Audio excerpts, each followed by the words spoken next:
tarde a todos, todas.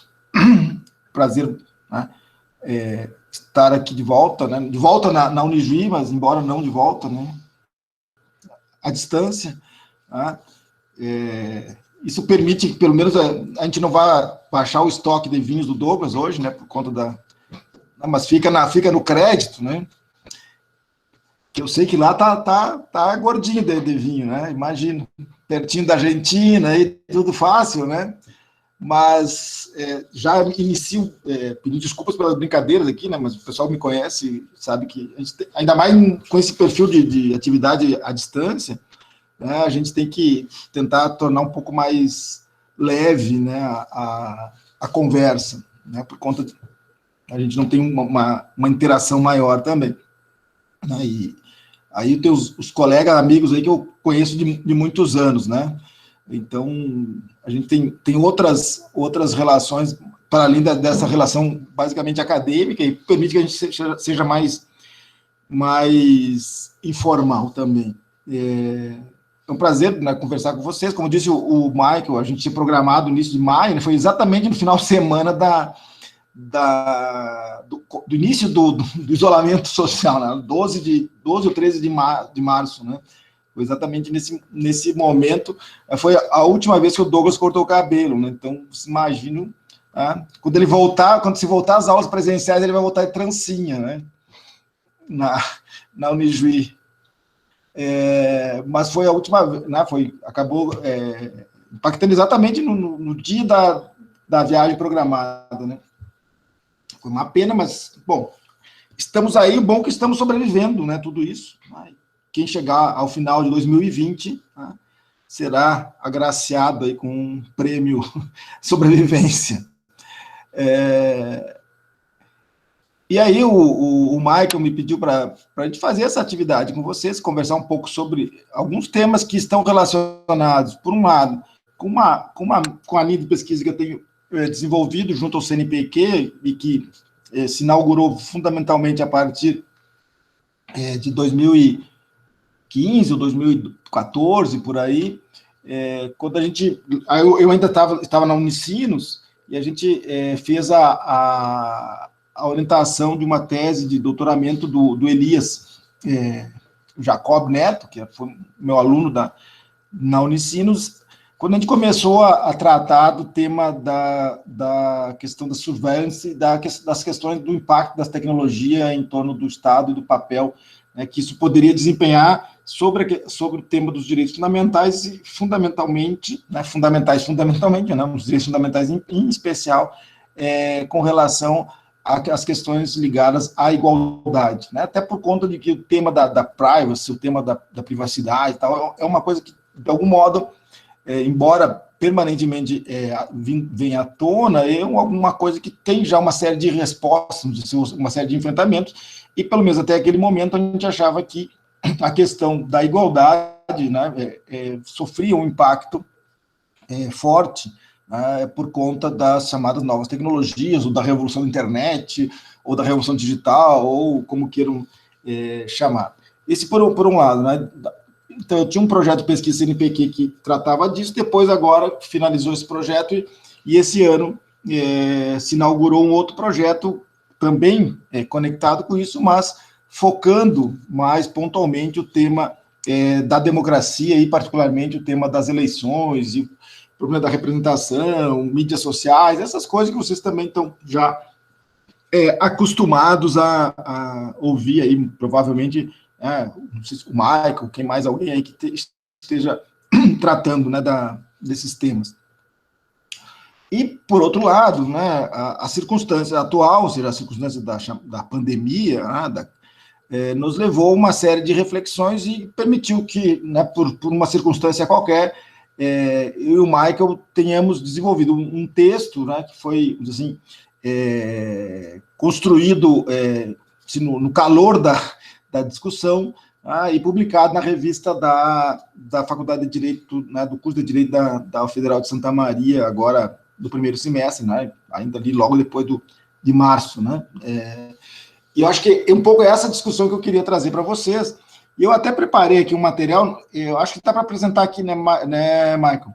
Acho que nessa apresentação, porque cada plataforma dessa tem um modelo diferente, mas no apresentar agora deve... Isso, clica ali em apresentar agora, a tela tá, inteira. A tela inteira, né? Porque se tu botar uma tela só, ele não fica bom, né? Isso, aí não projeta quando tu abrires o modo apresentação. Tá, só que daí eu não enxergo ninguém, né?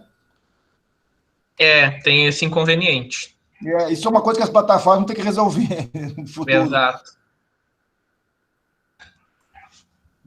Bom, então só colocar aqui F5. Então a ideia, aí, Michael, só para eu vou te pedir, se qualquer coisa que houver, né, se tiver algum falha na comunicação, me avisa para a gente poder retomar, né? Fica tranquilo, Bolzante. E também, sim, se alguém quiser tiver interesse em fazer algum questionamento, alguma coisa, a gente pode parar a qualquer momento, seria bom também para fazer algo mais dinâmico, né? Bom, a ideia, então, para essa conversa com vocês, está ligada a essa temática, vamos dizer, como eu disse, mais geral, do Estado de Direito, tecnologia e crises.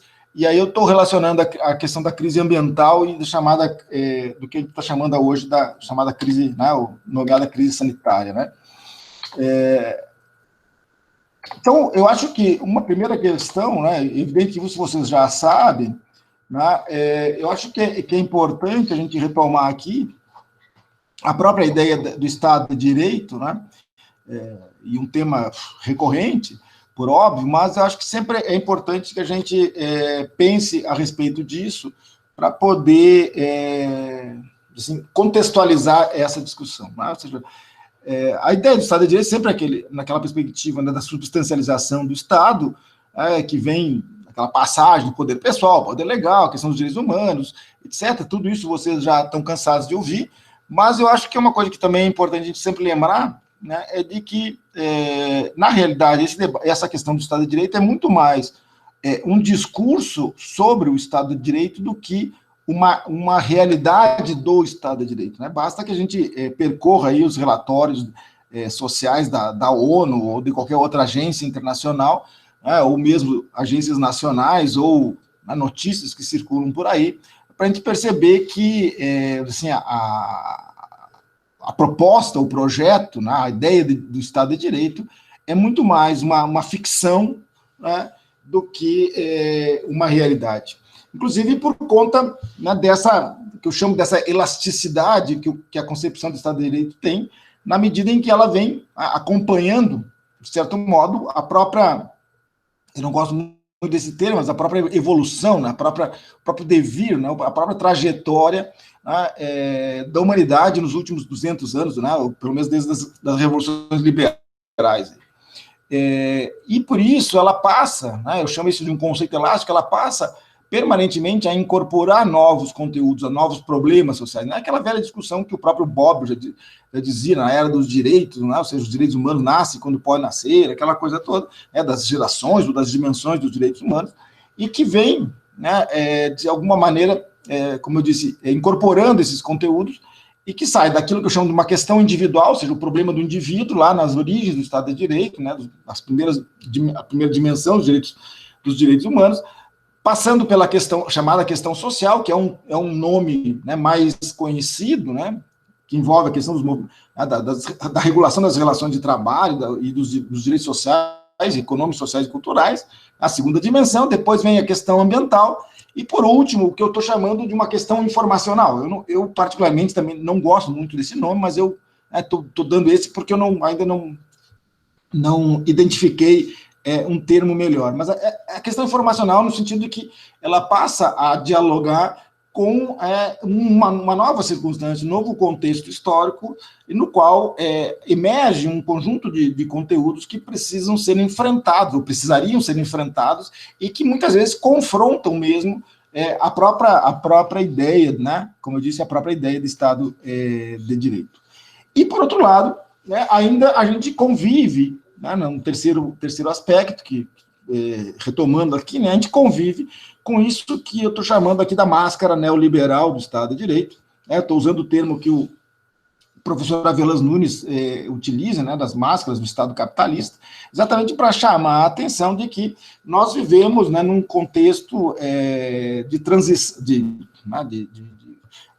como é que eu vou dizer, de experimentação, né, desse dito projeto neoliberal, que, como a gente vai ver depois na sequência, é muito mais do que apenas um projeto, no sentido de um modelo de reorganização, vamos dizer assim, do Estado, mas é também uma nova racionalidade. Né? Então, essa é um pouco o primeiro aspecto. Né? Por isso que eu digo, essa imagem me parece interessante, exatamente para mostrar que a concepção do Estado de Direito, e sempre presente que o Estado de Direito é um projeto inserido no contexto do liberalismo, e, portanto, me parece que nós deveríamos sempre ter presente, né, essa dimensão liberal, né, ou seja, sempre fazer constar, vamos dizer assim, no nome Estado Liberal de Direito, porque muitas vezes o que se observa naquilo que o Vará chamaria do senso comum teórico dos juristas, a ideia de Estado de Direito ganha uma dimensão, ganha uma compreensão que faz um pouco assim, esquecer, né, que ele não perde os seus vínculos com a própria tradição do liberalismo, o que o coloca, vamos dizer assim, sempre em permanente dilema de natureza genética, né, como eu chamo, ou seja, há um problema genético no Estado de Direito, que é exatamente a sua origem, né, ou seja, faz parte da sua genética ser um Estado liberal e, por conta disso, ser, né, por óbvio, na perspectiva econômica, um Estado capitalista. Né? Então, seria exatamente, como diz o professor Avelanz, uma máscara, né, que o Estado capitalista utiliza.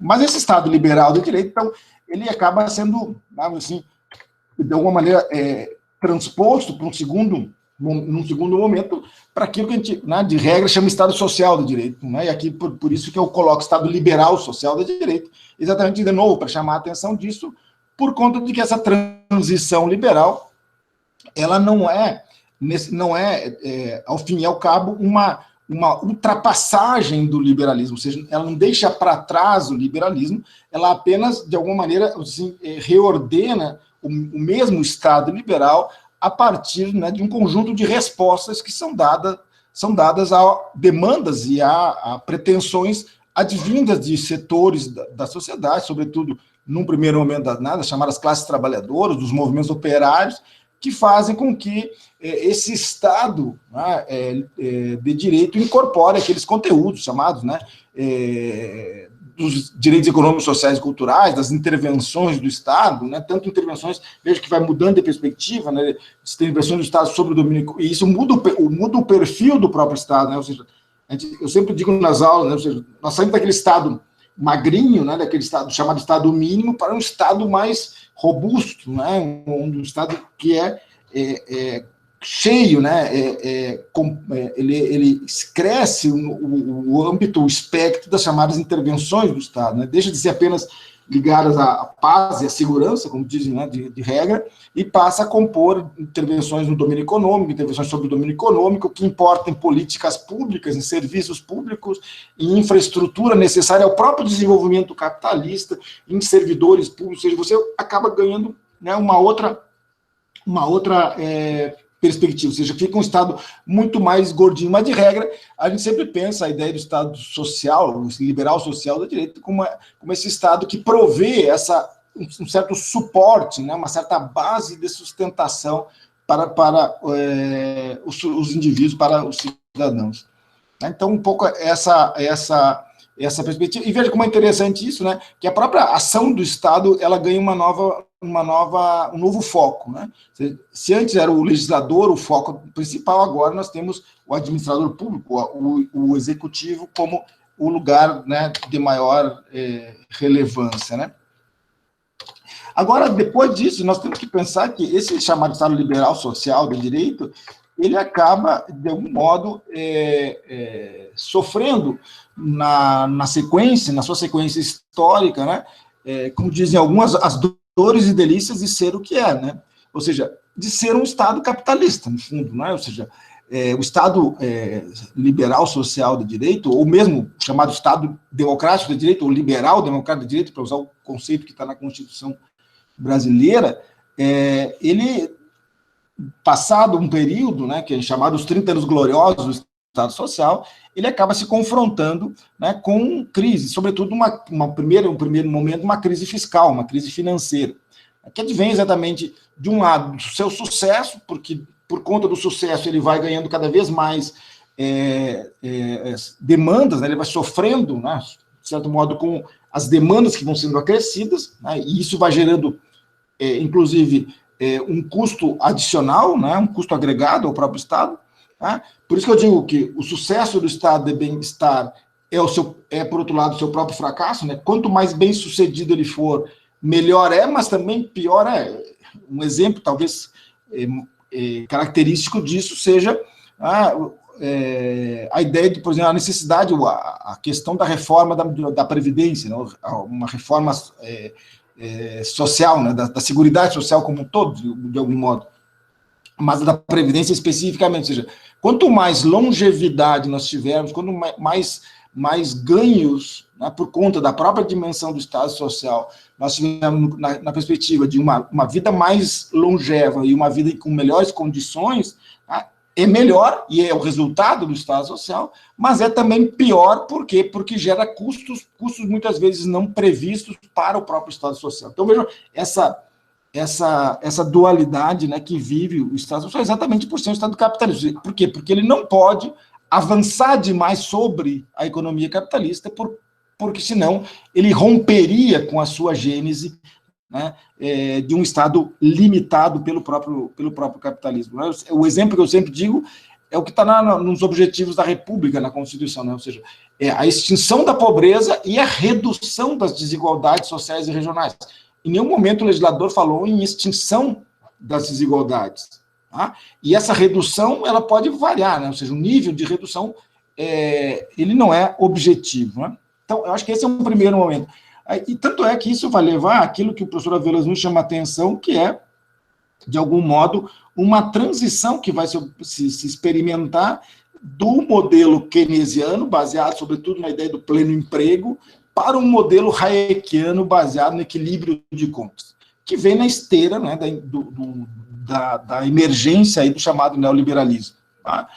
Não é à toa que os estados todos, né, de regra, em escala mundial, passaram a se dotar de instrumentos de controle de gastos públicos, ou de redução de gastos públicos, de redução do tamanho do Estado, né, por conta de reformas, etc., de um novo modelo gerencial para o Estado. Exatamente por quê? Porque o principal passou a ser o chamado equilíbrio de contas. Nós temos uma lei de responsabilidade fiscal que responde muito a essa mesma ideia. Então, esse é um viés que está presente aí.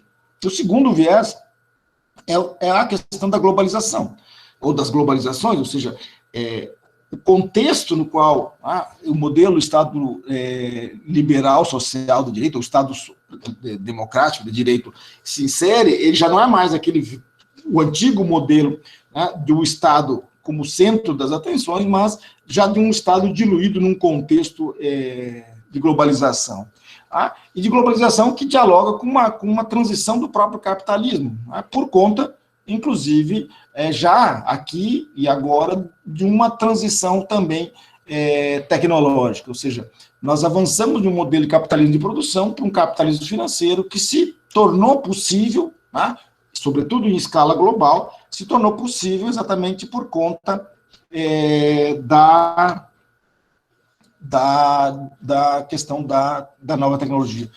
Houve alguma coisa aí, Michael, que aqui saiu da apresentação?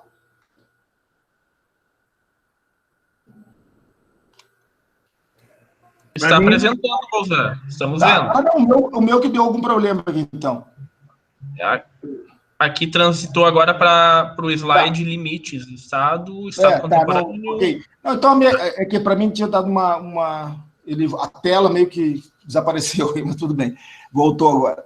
Então, assim, eu acho que esse é um outro aspecto. Eu estou sendo bem objetivo para poder avançar mais rápido, por conta de que eu acho que esses são fatores que vocês já têm presentes, né?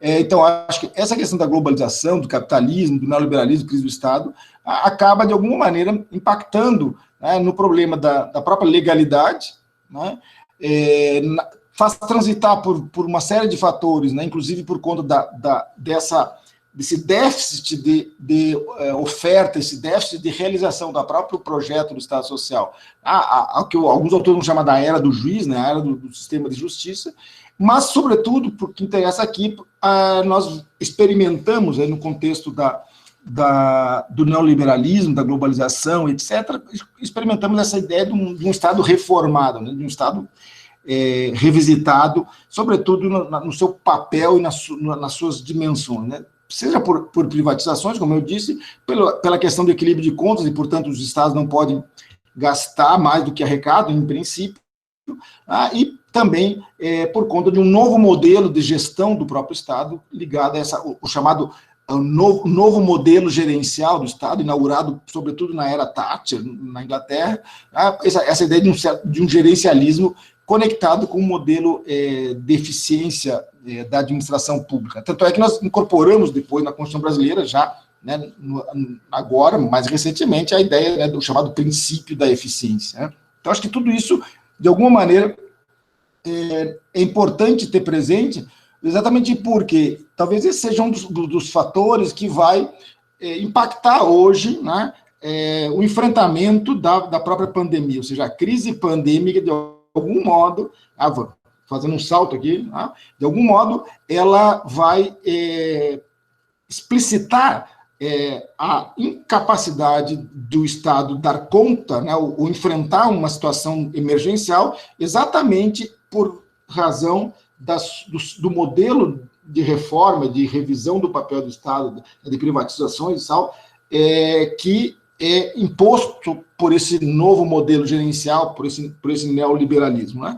Tanto é que a política privilegiada de enfrentamento da pandemia é o quê? É o isolamento social, exatamente por conta, né, de que as estruturas, né, estatais, né, públicas de saúde não dariam vazão a uma demanda acrescida por tratamento médico, por leitos, etc. Então, o que a gente precisa fazer? Refrear isso, né? É evidente que se a gente fosse fazer um estudo, talvez, mais pontual sobre isso, a gente poderia chegar a uma resposta no sentido de que, evidentemente, nenhum sistema de saúde se organizaria a tal ponto, né, teria capacidade de se organizar a tal ponto de ser capaz de absorver uma demanda extremamente acrescida. Mas, por outro lado, né, também haveria que os sistemas de saúde terem um mínimo de previsibilidade por conta de que a própria crise sanitária, a crise da pandemia que a gente está tratando, para muitos autores, para muitos cientistas, inclusive da área da saúde, era, né, algo previsível, ou seja, não se sabia exatamente em que momento ocorreria, mas ela estava prevista no horizonte de possibilidades.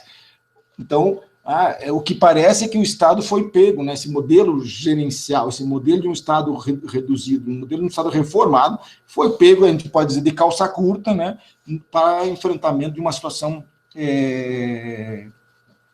como esta da pandemia. Isso tem muito a ver, né, pensando agora com vocês, tem muito a ver com uma série de limites que são de alguma maneira, percebidos em torno da questão do Estado hoje, né? O primeiro deles, talvez até pudesse inverter a ordem aqui, mas não seguir a ordem que está no slide. O primeiro deles é uma discussão, né, que a gente tratou, inclusive, no texto, que é dessa separação entre poder e política, que vai dialogar hoje com o item 4, mas depois a gente volta lá. Ou seja, cada vez mais a gente observa que o espaço, né, o lugar do poder não é o lugar da política, e o lugar da política não é o lugar do poder. Tá? Isso ganha uma dimensão talvez mais avantajada ainda, quando nós vemos, por exemplo, hoje, que as Big Five, né, chamadas Big Five, elas detêm muito mais poder, né, embora as suas decisões não são baseadas em política. Enquanto os estados decidem politicamente, mas as suas decisões não têm poder de se fazer impor. Então, aquela ideia clássica do Estado forte, né, do Estado soberano, né, do Leviatã robesiano, etc., ela se perde. Né, e nós vimos, então, cada vez mais um poder que se dilui, né, que se transfere do âmbito do próprio Estado, e a política que fica, né, restrita, né, fica cingida às relações do Estado. Então, eu acho que esse é um problema que a gente precisa refletir. O segundo, algo que eu já disse antes, que o professor Avelange nos chama muito a atenção no Estado capitalista e suas máscaras, é que a gente tem que assumir a ideia de que o Estado de Direito, esse modelo, continua sendo um Estado de classe. E, por conta disso, ele não pode ser outra coisa que não um Estado onde as diferenças sociais vão permanecer. E não é à toa, né, que, se vocês olharem os índices agora da crise da pandemia, nós vamos ver, né, que negros, por exemplo, em Nova York, negros e hispânicos eram, assim, eram as categorias preferenciais do coronavírus. Aqui no Brasil também, ou seja, em vários lugares do mundo, pobres ou negros, hispânicos, etc. Ou seja, esses grupos sociais são submetidos a uma situação muito mais dramática. Então, esse é um segundo aspecto. O terceiro é aquilo que o Rodotà chama a atenção num dos seus últimos livros, é de que esse Estado territorializado, ele não dialoga adequadamente com o que ele vai chamar da revolução da internet, né? Que é esse espaço de desterritorialização, essa ideia da desterritorialização promovida pela internet. Então, enquanto o Estado está limitado por um âmbito geográfico, por um espaço, a internet, né, que, tomando em sentido genérico, ela não tem limites, ela não está submetida a uma territorialidade, ela opera num outro âmbito. E isso acaba também promovendo esse descolamento entre um e outro. Né? Embora, como chama a atenção o Mahamal, embora tudo isso, né, todos esses ambientes que estão descolados, aparentemente, né, ou que estão se desfazendo, se desorganizando, eles, por outro lado, eles estão interconectados. Ou seja, assim como a internet ela se descola de tudo isso, ela conecta tudo isso. O Mahamal tem um texto chamado Pensar Babel, que é interessante, em cima do filme do Inharrito, aquele, Babel, né? Ele mostra uma situação onde, né, na realidade, um mundo marcado por diferenças ainda, né, onde você tem desde uma sociedade quase que medieval até uma sociedade hipertecnológica, tudo isso que está, né, desnivelado está interconectado. Então, essa é uma questão que precisa ser pensada. E um quarto aspecto é o que eu estou chamando aqui de um Estado governamentalizado, um pouco por conta do que a gente está experimentando hoje. Né? A gente tem visto muito um debate em torno das decisões acerca de como fazer o enfrentamento da pandemia. Ou seja, essas decisões, elas têm que ter uma base científica ou uma base política. Ou elas podem ser decididas politicamente, e aí a questão da ciência é apenas um elemento para a decisão política, ou a decisão política tem que ficar submetida à pauta científica. Então, esse Estado governamentalizado, me parece que, de alguma maneira, é uma realidade que a gente tem hoje. E, por fim, a alternativa neoliberal, como eu disse antes, ela não é apenas uma mudança de desenho do Estado, né, de desenho da estrutura e da organização do Estado, mas ela é também uma nova racionalidade. Isso é o que, não sou eu que digo, é o Dardot e o Laval, né, naquele livrinho, como é que chama? Sobre neoliberalismo, a nova razão do mundo.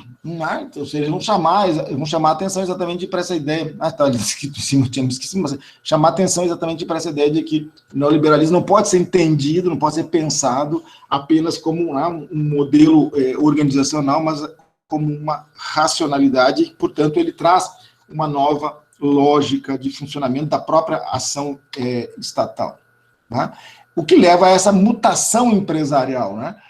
ou seja, o Estado hoje é muito mais um Estado gestor, né, que estava aparecendo antes no slide, e ele adota, por conta disso, na sua própria atuação, né, a pauta da própria iniciativa privada. Tanto é que o ingresso no âmbito da administração pública do princípio da eficiência vai exatamente ao encontro desse modelo de gestão pública baseado então, nesse modelo gerencial que o Dardot e Laval chamam a atenção. Então, isso tudo, de certo modo, era e é algo que a gente tinha já, talvez pudesse mapeado, né? Isso já estava presente. A questão nova é a relação Estado e tecnologia, né? E essa é uma relação também interessante de nós observarmos, né? Nós vamos perceber que, se nós olharmos nos últimos 30 anos, talvez, né, ou 40, mas a própria história dessa transição tecnológica é uma história recente, a gente pode dizer, né, o que a gente vai perceber é que essa conexão entre Estado de Direito, Estado e tecnologia, ela é percebida, sobretudo, a partir de 3 perspectivas, né, distintas, né? Uma classificaçãozinha aí que eu criei, né? Ou seja, você tem uma relação, uma ideia de que eu chamo de net messiânicos, né? Aqueles que veem na tecnologia a salvação de tudo, né? Ou seja, a tecnologia vem para resolver todos os problemas, né? Não é à toa que a gente observou ao longo do tempo aí a ideia da cyberdemocracia, né? Das novas movimentações sociais, né? Utilizando meios tecnológicos, ou seja, isso ia permitir uma maior participação da sociedade, né, nas decisões no âmbito do Estado, maior visibilidade da ação pública, né, por conta, né, da possibilidade de você acessar tudo que o Estado faz por meio da internet, ou né, dos meios tecnológicos. Né? Então, vejam, essa é uma visão positiva, vamos dizer assim, né? Ou seja, a tecnologia vem para nos dar novos instrumentos facilitadores, né, e de melhoria das relações, inclusive, no âmbito do Estado. Por outro lado, tem um outro grupo, que são os que eu chamo de net céticos ou net apocalípticos, que vão olhar isso e vão dizer, olha, isso tudo vem para destruir o que nós construímos, né? Ou seja, caminhamos rumo ao modelo Blade Runner, né? Ou seja, tudo vai ser desfeito, nós vamos viver numa situação quase que de guerra de todos contra todos na perspectiva hobbesiana. E no meio do caminho tem aqueles que eu chamo de net críticos, que poderiam ser, né, percebidos um pouco como os que veem, assim, as vantagens da tecnologia, mas percebem essa tecnologia também a partir das suas potencialidades negativas, de certo modo. Sobretudo, e aí acho que esse é o viés que eu estou querendo chamar a atenção, sobretudo quando ela faz a transição daquilo que a gente poderia chamar, junto com o Henrique Sadan, da era da informação para a era da quantificação.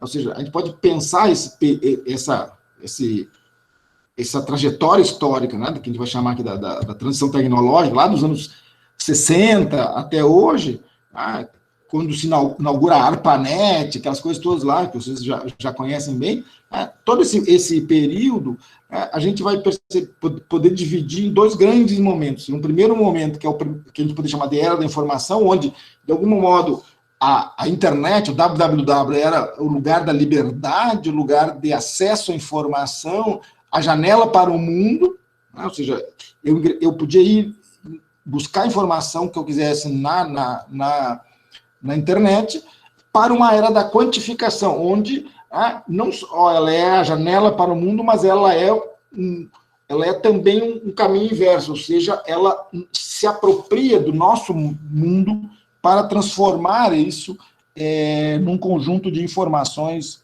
inclusive hoje, que a gente diz, inclusive um conjunto de informações monetizadas, né? A gente fala na economia de dados, né? Uma nova economia que, né, alguns dizem, inclusive, que seria o petróleo do século XXI. Nesse contexto, eu vou voltar um pouquinho depois nisso também, né, sobre essa questão da numerização pós-simbólica e tal, que eu acho que é um aspecto importante, mas nesse contexto o que a gente vai perceber será que essas estruturas político-institucionais que a gente construiu ao longo do tempo, elas vão ser capazes de incorporar essa nova nova dimensão, essa nova questão, a chamada questão informacional, né, ela vai se impor a essa questão informacional, ou ela vai ser submetida por essa questão informacional. Esse parece um dos grandes problemas que a gente precisa enfrentar. Por conta, né, como eu disse, dessa chamada era da quantificação. E como é que ela se desenha, né, como é que ela se estrutura, qual é a arquitetura, né, que está escrito aqui no slide. Tá? A grande novidade, talvez, seja exatamente essa interface, né, entre volume de informação, capacidade de estocagem e de tratamento dos dados, dessas informações. Ou seja, cada vez mais a gente vai perceber que o desenvolvimento tecnológico vai permitir, né, que circule na internet um conjunto de informações cada vez maior, não apenas as informações que nós buscamos, mas as informações que eles captam da gente, né? Sobretudo com relação às mídias sociais, aos novos smartphones, né? A revolução do smartphone é uma revolução importantíssima nesse processo, a questão do georreferenciamento, tudo isso. Então, a questão do volume de dados, a gente vê que cada vez cresce mais o ambiente da internet, faz circular uma quantidade de dados cada vez maior, né, uma quantidade de informações cada vez maior, tá? Mas que se essas informações não fossem passíveis de serem estocadas, elas se perderiam. Então, em um segundo momento, quando se consegue não apenas permitir a circulação da informação, mas se apropriar dessa informação, né, gerando arquivos de informação, ou seja, estocando informação, nós vamos para um segundo momento, né, mas também aqui, se os arquivos, essa estocagem, ela ficar lá fechada, numa sala, entre aspas, né, num ambiente, mesmo que seja num ambiente virtual, né, ela não vai servir para nada. A grande novidade, o grande pulo do gato aqui é exatamente essa capacidade de tratamento. A partir do momento que você tem esse volume de informação, você estocou essa informação e você tem capacidade de tratar essa informação, você vai poder produzir informação a partir da informação.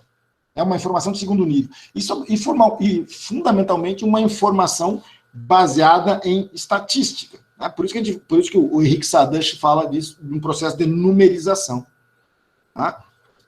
E numa perspectiva cada vez mais veloz, ou seja, nós conseguimos fazer isso cada vez mais rapidamente. Isso vai produzir um novo modelo de conhecimento, que é esse conhecimento algorítmico funcional utilitarista, né?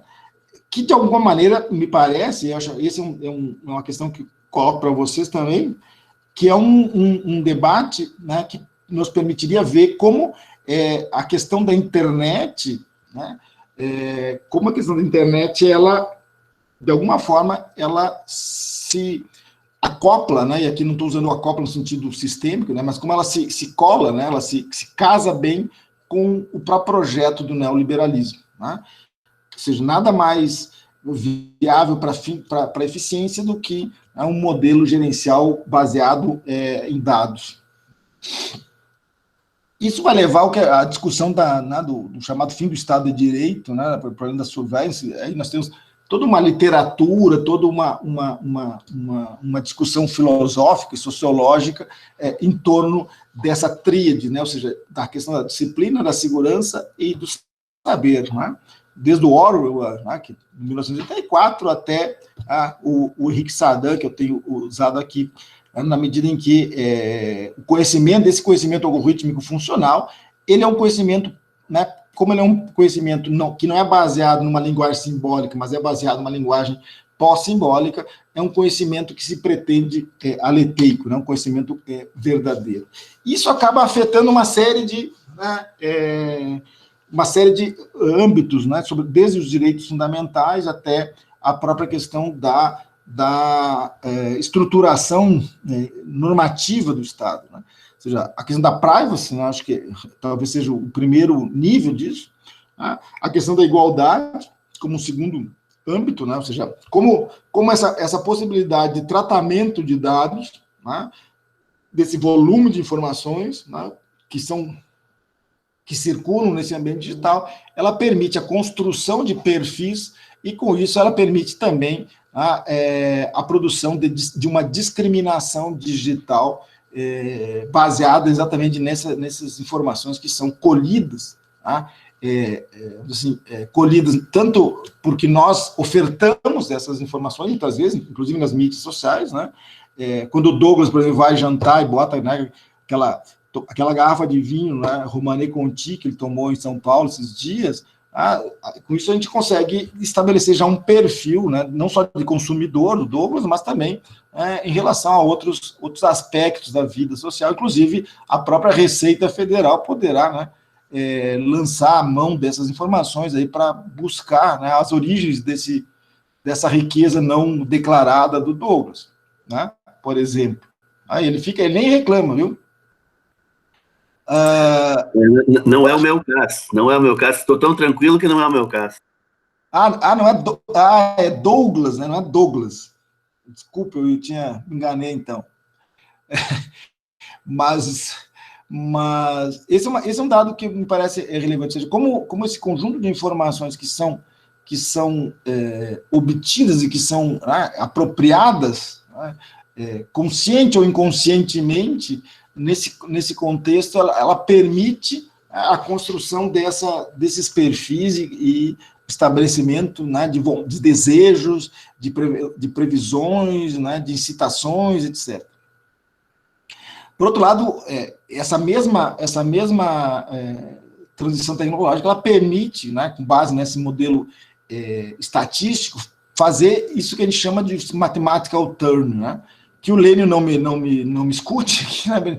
Se você tinha o linguistic turn, né, que o Lênio trabalha bastante, né? Hoje você tem esse mathematical turn, né, que por exemplo, o Benoit, né, quando a gente percebe que essas fórmulas de estatística, né, de software, de standards, indicadores, eles passam a substituir muitas vezes, né, os fundamentos do próprio Estado de Direito, né, as fórmulas do próprio Estado de Direito. É aquilo que o Freedom chama, a sigla está ali, né, objetos normativos não identificados, né, esse ONNI. Isso está no livro dele, lá, O Fim do Estado de Direito. Né?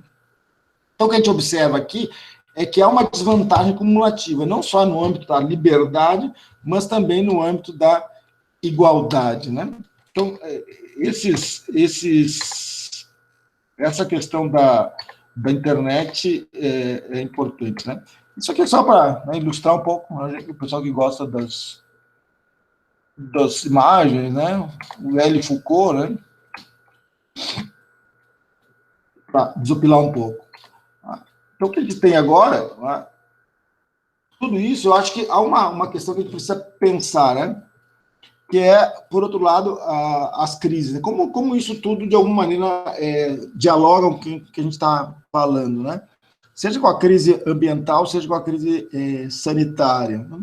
Eu acho que há uma diferença, e talvez seja um fator interessante aqui, é de que a chamada crise ambiental, né, ou a questão ambiental, parece que ela é sempre algo imediato, ela é algo imediato, né? É sempre alguma coisa para o futuro, né? Parece que ela nunca está no presente, ela nunca nos impacta efetivamente, né? Sempre as gerações futuras, né? De algum modo, para o bem e para o mal, um pouco assim, né? Enquanto que a crise sanitária, não, ela é imediata, ou seja, ela está aqui e agora, né? Ela impacta diretamente a nossa experiência cotidiana, nós estamos, né, vivenciando isso. Mas talvez exatamente por isso ela nos permita, né,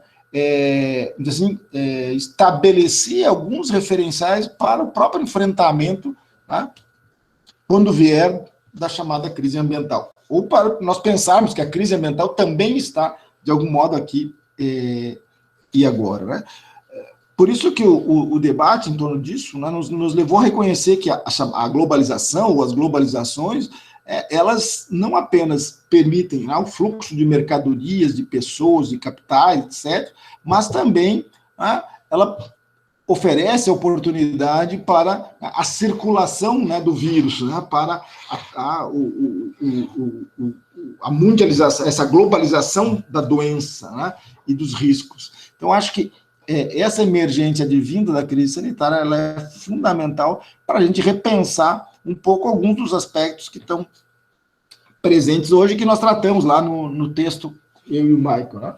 De um lado, a questão do próprio neoliberalismo, né, o problema das reformas e das crises, né, que nos leva exatamente a essa situação dramática, né, de como tratar vamos dizer, a pandemia, né, senão que pelo isolamento, ou seja, por evitar que as pessoas ou que fiquem, né, contaminadas, ou que contaminadas acessem os sistemas de saúde que são precários ou que não têm condições de dar conta, né, da demanda aumentada, né?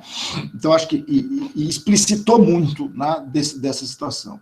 Por outro lado, a questão do estado de exceção, que o Agamben, né, acabou apontando naqueles textos que viraram um pouco o mote da discussão no início do ano, né, já em março, por ali, sobretudo, quando ele começa lá em fevereiro, né, debater o perfil das políticas públicas adotadas na Itália, né, em face da própria orientação dos sistemas médicos, né, ou de saúde italianos, e coloca em discussão exatamente essa questão, né, de será que nós vamos constituir uma nova subjetividade, abrindo mão de características, vamos dizer assim, da própria sociedade liberal, de certo modo, né, como as próprias garantias, ou seja, aquilo que o Hart e o Neg chamam do sujeito securitizado, que emergiu do pós-11 de setembro, talvez a gente pudesse falar agora no sujeito sanitarizado, né, que vai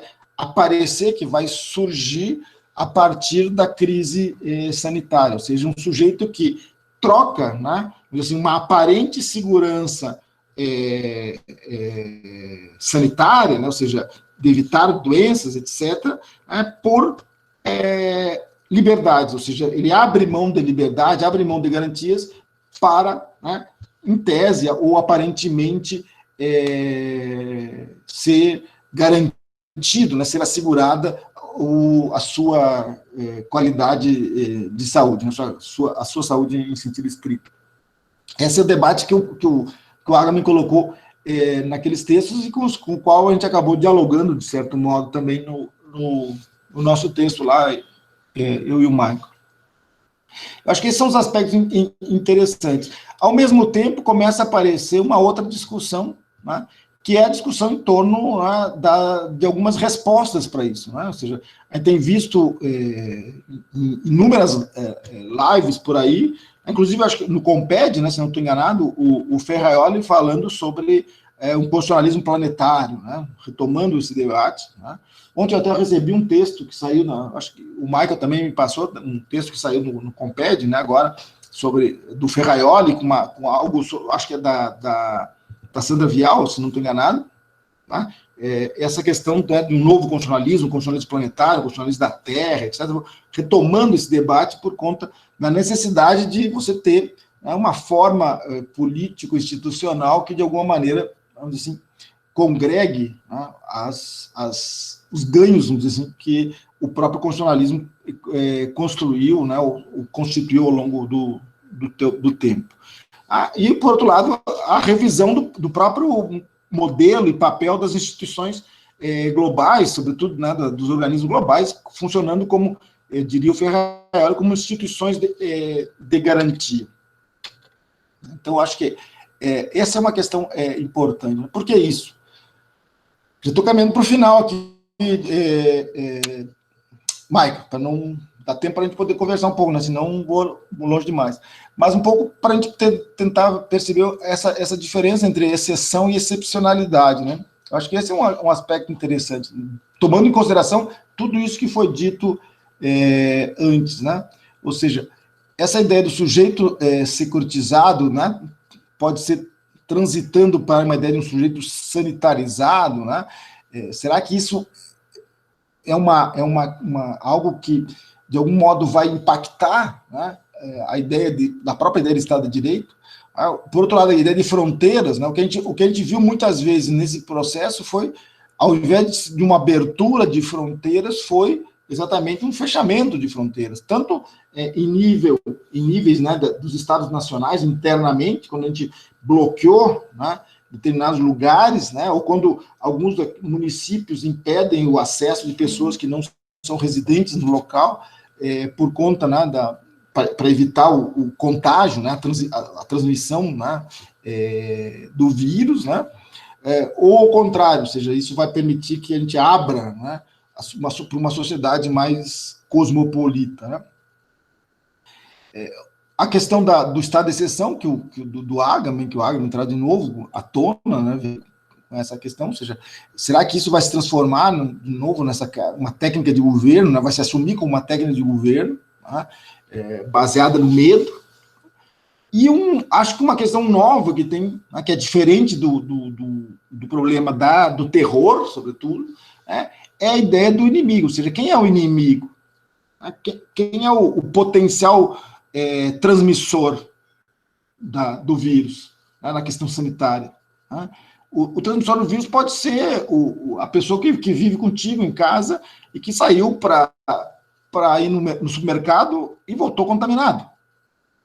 Né? Ou seja, é diferente do inimigo terrorista, que era aquela figura, né, real ou imaginária, né, barbuda, com feições árabes e com uma tendência islâmica, né, ou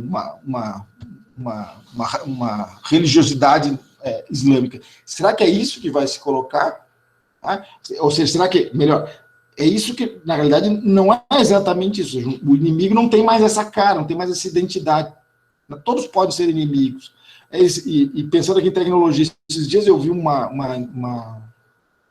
texto sobre um app que foi criado na Alemanha, onde as pessoas se cadastram nesse app, né, baixam esse app no celular, e ele é capaz de identificar, eventualmente, pessoas que estejam circulando ao teu redor e que estejam contaminadas ou que tenham sido contaminadas com o coronavírus. O que isso vai significar? Significa que eu vou me afastar dessas pessoas, né, porque eu percebo que ela está perto, eu vou evitar esse ambiente, ou nós vamos linchar essas pessoas que estão circulando contaminadas na rua, né? Ou seja, será que essa coisa da sobrevivência ela vai produzir uma maior solidariedade social, vai produzir um maior distanciamento? Ou seja, será que isso vai ser um novo normal, né? Ou o que será esse novo normal? Né? Essa é a grande questão que está colocada. O novo normal vai estar baseado no medo, na exceção, na vigilância, né? E sobretudo, vejam, a tecnologia hoje, né? Uma das grandes discussões que nós tivemos, que tem aí, é a questão da utilização do georreferenciamento dos celulares para poder acompanhar a questão das aglomerações sociais, etc. Será que isso é possível? Né? Será que nós vamos caminhar um novo comunismo, né? Na esteira do Zizek, né? Que nós tratamos também lá no texto? Né? Como é que vai ficar essa relação de poder, política e ciência? Né? A ideia de uma esfera pública planetária, né? Ou uma fragmentação, né? Reforçando o neofeudalismo e os nacionalismos. Essa é a dúvida que nós temos. A saída, eu acho que eu estou indo longe demais aqui, né, Maico? Mas a saída, uma hipótese que nós levantamos naquele texto, é baseada no livro da Mireille Delmas-Marty, esse livro Os Quatro Ventos do Mundo, né, exatamente por conta de um viés que ela trata, porque ela está discutindo, sobretudo, a questão ambiental, né, pós-2015, né, do Encontro de Paris, mas a partir dessa ideia do pote no ar, ou seja, num contexto de crise, né, como a gente está vivendo, nessa relação entre calmaria e turbilhão de ventos, que é a ideia do pote no ar, a gente diz a Mireille, teria que ter o navegador, né, o condutor disso deve ter uma preocupação com o equilíbrio, né, dos ventos contrários, exatamente para evitar o naufrágio ou a queda, né? Isso está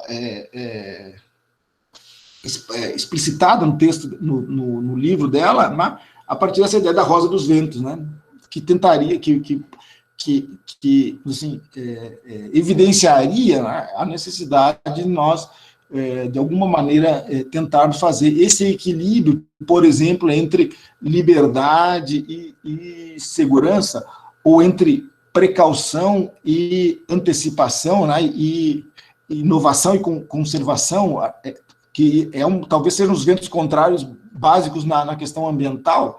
A questão da liberdade e segurança, aqui segurança no sentido ampliado, a gente poderia tratar a própria questão no próprio tema da crise sanitária. Ou seja, a ideia é um pouco essa, talvez a alternativa para se construir, né, na esteira da Delmas, a alternativa para se construir uma normatividade que, de alguma maneira, ou seja, uma ideia de Estado de Direito, né, e aí já assim, abstraindo, né, a sua genética, mas a ideia de Estado de Direito que promova essa dualidade que ela chama, né, da dignidade da pessoa humana e da solidariedade planetária, ou seja, que seja capaz de compor esses ventos contrários e permitir, então, que o navio não afunde, né?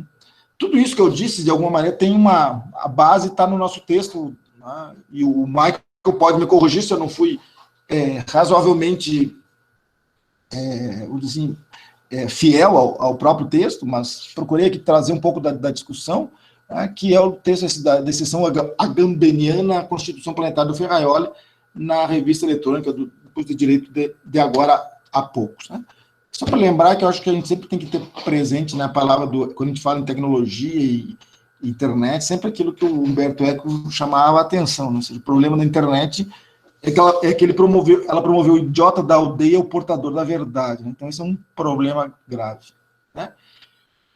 E também acho que eu sempre tenho que ter presente o Morin, porque sempre que eu vejo esse discurso mais, como eu chamei de net messiânico, né, essa coisa mais, né, uma utopia ingênua, eu diria, né, é sempre bom lembrar o Morin quando ele fala, né, que o pior é sempre possível. Esses são os autores que, de alguma maneira, estão presentes no texto. Depois eu posso passar para os alunos que tiverem interesse, né? Aqui é um contato, né? Também. Esse é o Estado de Constituição, meu grupo de pesquisa. A rede de pesquisa também é a rede que está vinculada ao grupo. É isso, pessoal. Ok? Estamos à disposição, senhor Michael. Muito bem, Bolzan, muito obrigado pela tua exposição. Acho que muitos autores circularam por aqui durante a tua fala, né? E isso a transforma numa fala bastante instigante, né? Várias categorias também circularam, né, durante a tua exposição. Eu gostei bastante desses nets aí, net messiânico, net cético e net crítico, né? São 3 categorias bem interessantes para a gente observar alguns movimentos aí na contemporaneidade, particularmente em tempos de pandemia e no contexto político atual aqui do Brasil. Acho que são expressões bem instigantes, né? Bolzan, nós vamos abrir um breve espaço agora de perguntas, de debates, então... Até o Gilmar Bedin tá aí, cadê ele? Como? Eu vi ele ali no nome dele, ó. Quem? Gilmar Bedin. Gilmar Antônio Bedin, tá ali, ó. Tá na lista das pessoas. O professor Bedin já está aqui, sim, chegou aqui. Pô, hein, tô... Tudo bem, Bolzan? Tá Fala, Bedin, quanto tempo, hein? Como está, cara? Quanto tempo? Tô aqui te ouvindo, sim, quietinho, porque a minha rede tá muito instável. Tu tá isolado? Como? Tu tá sem câmera? Tô me cuidando. Não mostrar a cabeleira? Eu não estou procurando coronavírus. Eu sei que ele anda me procurando, mas eu dei uma dispensada. Eu disse que era melhor ir a Brasília conversar com o Bolzan. O professor Bedin. Ouvi-lo, Bedin. Oi? Professor Bedin foi um dos últimos professores do nosso colegiado a viajar em plena pandemia, Bolzan. Ele conseguiu a façanha de atravessar o Brasil na semana em que o MS reconheceu a pandemia, porque ele estava trabalhando com os alunos de Cacoal e voltou para Ijuí na semana em que a pandemia foi reconhecida. Mas bem, enquanto a gente... Ele é um cara... Não pega essas coisas. Ele e o Bolsonaro não pega essas coisas, né? Essas gripezinhas. Temos corpo de atleta. É o histórico de atleta do professor Bedin. Tu já tá no tema do risco, hein, Bedin? Não vem com essa. É isso aí. Eu sou do atleta, tipo assim, lutador de boxe acima de 120. Sumô? Atleta de sumô, né? Sumô. Jogador de canastra. Mais ou menos isso. Bom, desculpa a brincadeira aí, Mike. Não, imagina, faz parte. E que bom, né, que a gente consegue, no espaço virtual, descontrair também um pouquinho. Mas, Bolzan, enquanto o pessoal vai se inscrevendo, né, a gente vai fazer as inscrições aqui pelo chat, eu gostaria de suscitar uma questão para te ouvir falar um pouquinho mais a respeito, considerando a tua longa trajetória de pesquisa sobre o tema, né? E explorando um pouquinho mais essa questão da Constituição da Terra, do constitucionalismo planetário, que em alguma medida a gente aborda no nosso artigo, né, a partir de uma retomada dessa discussão pelo professor Ferraioli. A gente trabalhou com aquele texto que ele publicou logo no início, né, da pandemia, e depois disso ele vem trabalhando em outros textos, né, tem esse que foi publicado agora pelo Comped. O professor Douglas já disponibilizou também uma espécie de separata, né, de um artigo que sairá agora na próxima edição da nossa revista aqui do programa, e nesse texto o Ferraioli também aborda, né, essa discussão.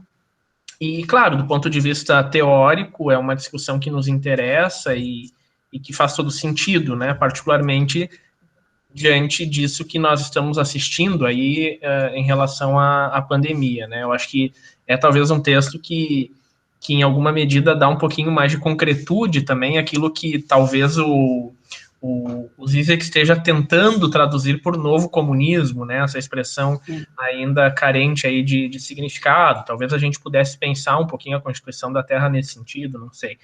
Pelo menos é nisso que isso que a gente mais ou menos tenta fazer no artigo, né. Mas o que eu penso, assim, e gostaria de te ouvir um pouquinho mais a respeito, Bolzan, é o fato de que o próprio Agamben tem dito que todo esse contexto agora de medidas securitárias, excepcionais ou de exceção, né, adotadas em face da pandemia, particularmente no contexto a partir do qual ele fala, que é o contexto italiano, né, ela coloca o fato de que as pessoas estão, ao fim e ao cabo, voltando a condições meio que robesianas de existência, ou seja, cada um trancado na sua casa tentando preservar a sua vida, né? Pelo menos nos países que levam a sério o isolamento e a questão do quanto isso é importante, né, para se evitar o contágio. E que, em alguma medida, e aí o Agamben questiona, né, o fato de que nós estamos refundando uma sociedade com base nesse valor que é talvez o mais essencial, assim, que é o valor da preservação da própria vida, né? Nós estamos retornando, portanto, a um padrão que, segundo ele, é meio que robesiano, vamos dizer assim.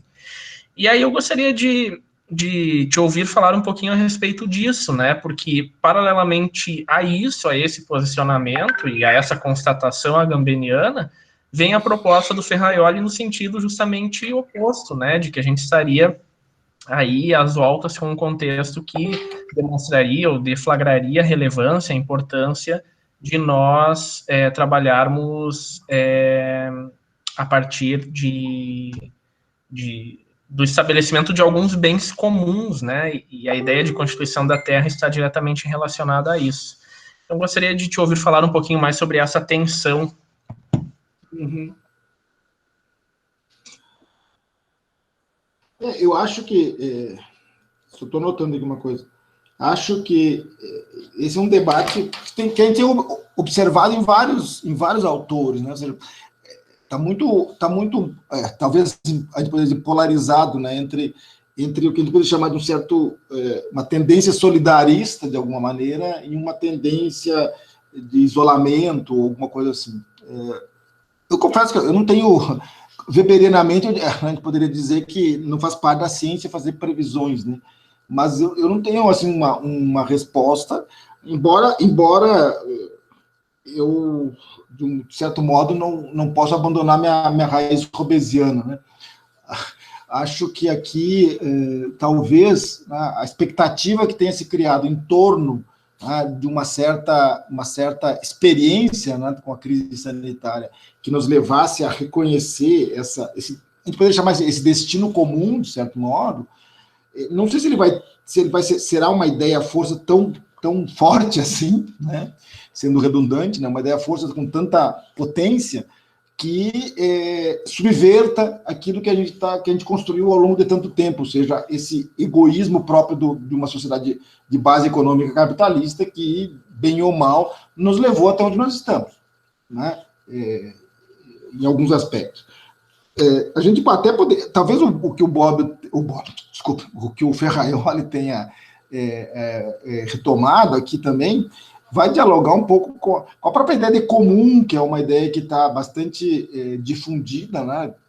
Você tem vários, desde o Hart do Negri, né, com a ideia do comum lá deles, até o Dardot e o Laval com outro comum, né? Pegar dois grandes livros sobre o comum, a ideia de bens comuns, né? O próprio Ferraioli, quando ele trabalha naquele livrinho que eu publiquei aqui no Brasil sobre bens fundamentais, que ele vai discutir a ideia dos bens personalíssimos, dos bens, né? A ideia desses bens que, de alguma maneira, nos induziriam a compreender, de certo modo, a necessidade de um certo compartilhamento, né? Um novo modelo até para um novo modelo de apropriação desses bens, que não água, medicamentos, né? Alimentação, etc., né? Que de alguma maneira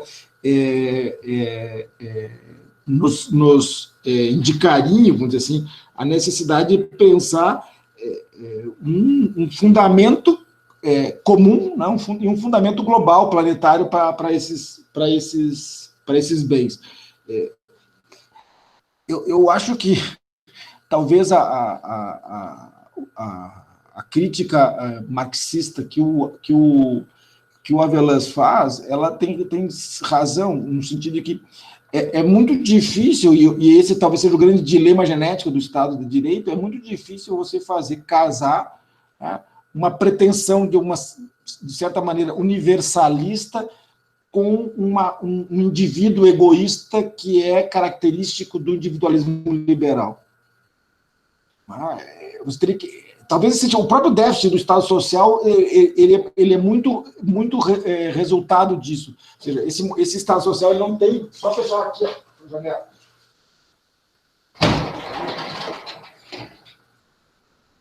Estava dando reflexo aqui. Esse Estado Social ele perdeu muito de sua força exatamente por conta desse déficit antropológico, né? Então, não sei se nós teríamos essa transformação de tal maneira que permitisse, assim, fazer andar de uma forma mais profunda esse projeto, seja de um novo comunismo do Zizek, seja, né, de uma constituição, de um constitucionalismo planetário que dialogasse com essa ideia de comum, né? O comum da Terra, que a gente poderia dizer. Não sei, eu tenho minhas dúvidas. Né? Até porque o que a gente tem... Muitas das respostas, inclusive na própria União Europeia, muitas das respostas elas foram contraditórias com isso. Na própria União Europeia, a gente percebeu um pouco dessa situação. Ao final, que houve um certo apoio, né, em torno, né, das necessidades de todos os países europeus. Porque a questão da securitização e a questão desse retorno, vamos dizer assim, a uma ideia de um certo distanciamento, né, me parece muito mais forte, talvez. O que a gente tem observado, e talvez mais radical ainda. O meu receio é um pouco esse, é mais radical do que a questão do securitizado, por isso que eu falei, fazer essa diferenciação entre o securitizado do Hart e do Negri, ou seja, o sujeito, né, que sai do pós-11 de setembro, né, que troca, que admite, por exemplo, que o Estado intervenha, né, nas suas liberdades, nas suas próprias privacidade de comunicações, etc., em troca de uma aparente segurança social que pode ser dada, né, pelo próprio Estado, o que efetivamente não aconteceu. O caso da França é um caso típico, né? A França fez mudanças legislativas, inclusive, em torno disso, né, se utilizando dessa ideia da securitização e não evitou, né, a ocorrência de atentados, né? E hoje, isso que eu digo, o sanitarizado talvez seja um securitizado mais perverso, porque o nosso inimigo está dentro de casa. Né? O inimigo é o vizinho, o inimigo... Aí isso isso pode gerar uma guerra de todos contra todos, robezianamente falando. Exato. Aquilo que eu disse, se eu tenho um app no meu telefone e o cara está passando do meu lado, meu telefone avisa, esse cara está com Covid, o que vai acontecer? Será que nós vamos amparar essa pessoa para essa pessoa ser tratada ou nós vamos estigmatizar essa pessoa? Será que essa pessoa vai ser recepcionada? Por isso que eu digo, os perfis, a tecnologia pode servir exatamente, o perfil pode afetar a igualdade, ou seja, pode servir para estigmatização social. Se você identifica... Sim, porque a gente entra naquele discurso da própria da política criminal atuarial, né, da criação de algumas castas de risco, né? E quando a gente fala de possibilidade de contágio, nós estamos criando, né, ao fim e ao cabo isso, uma casta de risco, ou seja, um sujeito inimigo, um sujeito que nós temos que evitar, um sujeito que nós não podemos contatar. Claro, eu acho que essa questão do medo e do inimigo, que é muito, muito presente na leitura hobbesiana, né? Ou seja, o medo da morte, né? Está lá no embora Hobbes não seja só o medo da morte, Hobbes também tem a expectativa da vida. No Leviatã não é só o medo da morte que impulsiona o sujeito, né, o indivíduo, para a constituição do Estado, né, da autoridade comum. É também a expectativa de que essa autoridade comum vá prover uma vida digna. Isso está no Hobbes, não é só o viver ou morrer, né? Não é só essa dualidade. Mas, de fato, eu acho que a questão do inimigo é que ela se dilui, né? E com isso você pode promover uma sociedade muito mais estigmatizante do que uma sociedade de acolhimento, vamos dizer assim. Eu li uma matéria, eu não vi o livro ainda, mas o Churran, que ele publicou um livro agora também, tratando um pouco desses temas, né, de como até mesmo os rituais e as coisas próprias do processo civilizatório, o abandono disso por conta da questão da pandemia.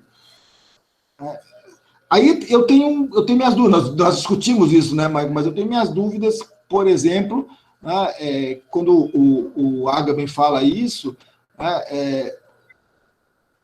a gente pensar num contexto de excepcionalidade, não de exceção, de excepcionalidade,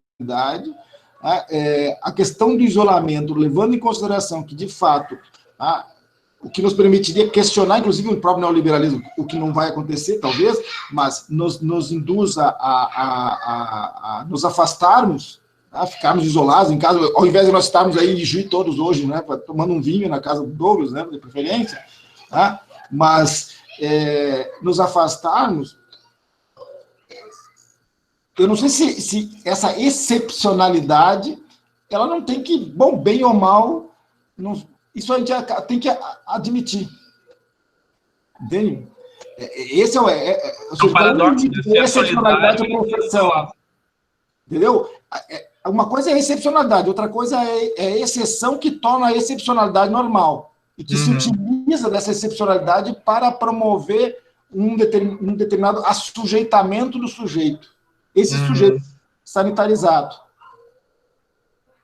Né? E o risco que se coloca também de medidas que são de excepcionalidade, ou seja, que são pontuais, né, se transformarem em medidas perenes. Eu acho que esse tem sido o grande alerta do Agamben, né? Ele vai dizer assim, será que a pandemia, em alguma medida, não está nos preparando para um conjunto de medidas que vão nos acompanhar daqui para frente de modo perene? Né? Será que essa questão da monitoração, da vigilância, né, da restrição às nossas liberdades, não é algo que chega com um viés definitivo, né? Assim como ele tem teses no sentido de que os campos lá do período nazista foram laboratórios dos campos da contemporaneidade, né? E ele está dizendo, será que agora, depois como se as medidas excepcionais lá do combate ao terrorismo, lá do início do século, agora estivessem ganhando um novo fôlego, né, uma nova roupagem. Claro, é que isso acaba se normalizando, né? Ou seja, essa ideia da securitização acaba normalizando, né? É o novo normal, vamos dizer, né? O novo normal é isso, ou seja, o novo normal é o distanciamento. Ou seja, então nós estamos...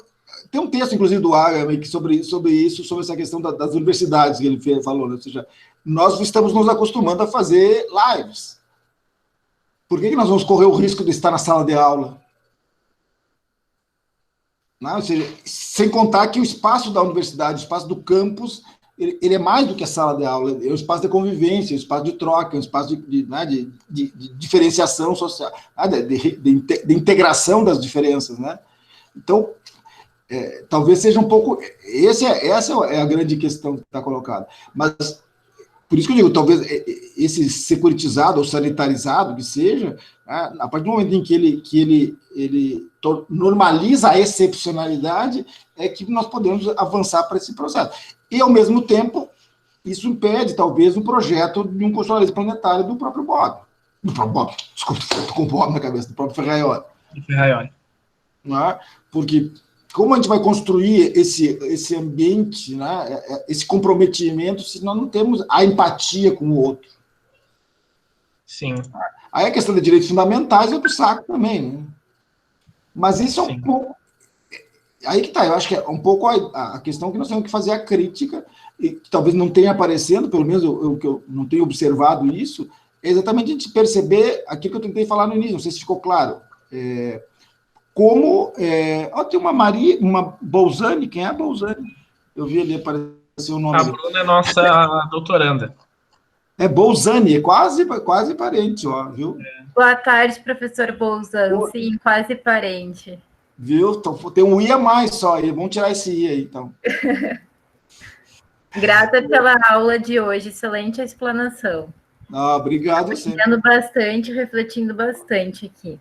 Tá bom, obrigado. Gente, eu coloquei aqui no chat agora o link, antes havia uma solicitação da Késia nesse sentido, o link do texto que nós publicamos lá na revista da Federal de Santa Maria, quem quiser buscar, né, o texto com essas referências que o professor Bolzan trouxe aqui à tarde, algumas dessas referências, né, lembrando que esse é um texto do mês de março, então depois disso a gente recebeu muitas outras referências, outros textos foram publicados, inclusive pelos autores que nós utilizamos. Então, estamos já trabalhando aí numa atualização, né, professor Bolzan, do artigo. Porque, na realidade, foi um texto feito no calor da batalha, né? Exato. E, gente, fica então aqui a possibilidade de novos questionamentos, outras perguntas, colaborações. Ainda temos uns 15 minutinhos, professor Bolzan. E depois, tudo bem, eu posso depois passar para o pessoal também esse material aqui, né? Se alguém quiser. Ali tem uma série de indicações de bibliografia também e tal. Se o pessoal... Eu mando para você e para o Michael, e o Michael repassa, então. Claro. Eu vi que tem uma inscrição aqui da professora Eliette. Eliette, gostaria de fazer pelo microfone a pergunta? Olá, boa tarde. Oi. Tudo bem, agradecer então a presença do professor e já de antemão também agradecer a belíssima explanação. Eu acabei colocando a questão aí no chat, mas eu posso ler ela. Eu gostaria então de ouvir a sua opinião, professor, acerca da relação entre justiça intergeracional e a Constituição planetária enquanto condições para a sobrevivência das próximas gerações, sobretudo da espécie humana, e saber também como a tecnologia poderia contribuir nessa relação.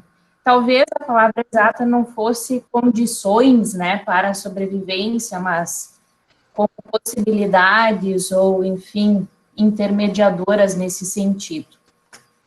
Uhum. Eliette, né? Aqui tem uma coisa que talvez, de algum modo, dialoga um pouco com o que a gente estava dizendo antes, né? Ou seja, essa ideia da justiça intergeracional, né, que está muito presente, não sei se você atua na área do direito ambiental, provavelmente, né, imagino, não sei, ou se pesquisa nessas áreas, assim, mas está muito presente na questão ambiental, né? Ou seja, como essa relação entre as gerações atuais e as gerações futuras, né? E talvez isso, de fato, alternativa que se teria para isso é uma transformação radical no modo de vida contemporâneo. Tá? E eu acho que isso não... Por isso que eu tentei fazer aquela diferença entre crise ambiental e crise sanitária. Talvez se a gente puder tirar da crise sanitária um pouco a experiência da crise mesmo, ou seja, né, dessa questão do desfazimento de alguma certeza, inclusive hoje, né, uma discussão que estava colocada na pauta, ou seja, a própria ciência médica, por exemplo, ela foi desconstituída como uma certeza, né, porque nenhum médico sabe como enfrentar a pandemia, né, ou seja, cada dia tem o único médico que sabe enfrentar a pandemia é o doutor Jair Bolsonaro, né, que já tem um protocolo médico, mas todos os outros médicos não sabem, né? Você não tem um protocolo, você não tem um tratamento, você não tem nada, uma sistematização, né? Uma evidência médica para tentar conter. Mas eu acho que nesse contexto, talvez essa coisa, esse desfazimento, essa desestruturação, se a gente conseguir entender que a crise da pandemia é talvez uma antecipação da crise ambiental, né, de certo modo, isso teria que nos levar, para poder promover essa justiça internacional, a uma mudança profunda no modo de vida hoje. Né? E não é o que está acontecendo. Aí você pode dizer, mas a tecnologia poderia, de algum modo, contribuir para isso, seja porque ela poderia substituir alguns produtos que causam, por exemplo, poluição, que causam danos ambientais, etc. Poderiam reduzir... A pandemia contribuiu para isso, né? Você reduziu viagens aéreas, que reduziu poluição, ou seja, o isolamento social. Será que é isso? Talvez não seja exatamente isso. Será que é abdicar de uma vida em sociedade ou é mudar a vida em sociedade? Eu acho que a única alternativa talvez seja essa. E talvez não baste você ter uma constituição planetária. Talvez você teria que ter uma cultura planetária em torno de um novo modelo de sociedade. O que, na perspectiva que a gente tem, por enquanto, pelo menos, eu acho que não está muito no horizonte. Por quê? Porque o que a gente está vendo é uma substituição das máscaras do capitalismo até agora. E o capitalismo não está preocupado com isso. O capitalismo está preocupado com a acumulação, ponto. Se isso vai nos levar a uma desorganização completa, né, uma desestruturação completa, azar. Não sei se vocês assistiram no Netflix aquela sériezinha que está do Expresso da Manhã, Trem da Manhã, Expresso da Manhã, uma coisa assim, que é de um trem onde o mundo congelou, de uma crise, congelou o mundo e uma grande indústria construiu um trem com 1.100 lugares, 1.100 vagões, replicando tudo, só que dentro do trem tem categorias sociais. Vocês viram? Estão vendo? Então se reproduz dentro do trem uma sociedade hierárquica. Vale a pena dar uma olhada nisso. É do mesmo diretor de Parasita, né, Bolzano? Isso. Expresso do Amanhã, se não estou enganado. O título. Isso, exatamente. É interessante, acho que vale a pena dar uma olhada, porque é um pouco isso, é um microcosmo de uma sociedade desigual.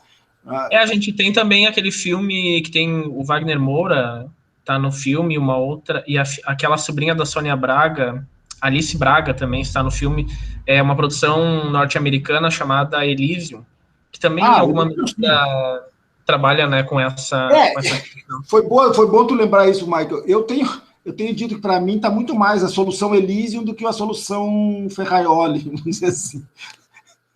Ou seja, o Elysium é interessante exatamente por isso. Ou seja, você é um pouco essa ideia de que os incluídos vão cada vez mais constituindo ambientes separados, né? Essa segmentação ela vai se replicando em outros níveis, né? Exato. O professor Bedin aqui também lembra do filme O Poço. Sim. A pandemia aqui no Brasil, particularmente, tem demonstrado quantos andares negativos existem além do fundo do poço, né? Porque quando a gente acha que a gente alcançou, vem mais um, e quando a gente vê, tem 300 andares negativos. Exatamente, Mas eu acho que eu tinha esquecido essa história da solução Elysium, né? Eu sempre falo essa coisa, eu acho que a solução Elysium que é o meu lado robesiano, ou seja, robesiano nesse sentido, né? Cético. O homem é mau. E o capitalismo só está vencendo até hoje porque ele se apropriou bem dessa ideia. É a dimensão do improfanável, como diria Agamben, né? Que o capitalismo é o improfanável, e profaná-lo é a nossa missão. Né? Agora, como fazer isso, né? Michael. Fala, Douglas. Posso fazer uma pergunta aí para o Bolzan?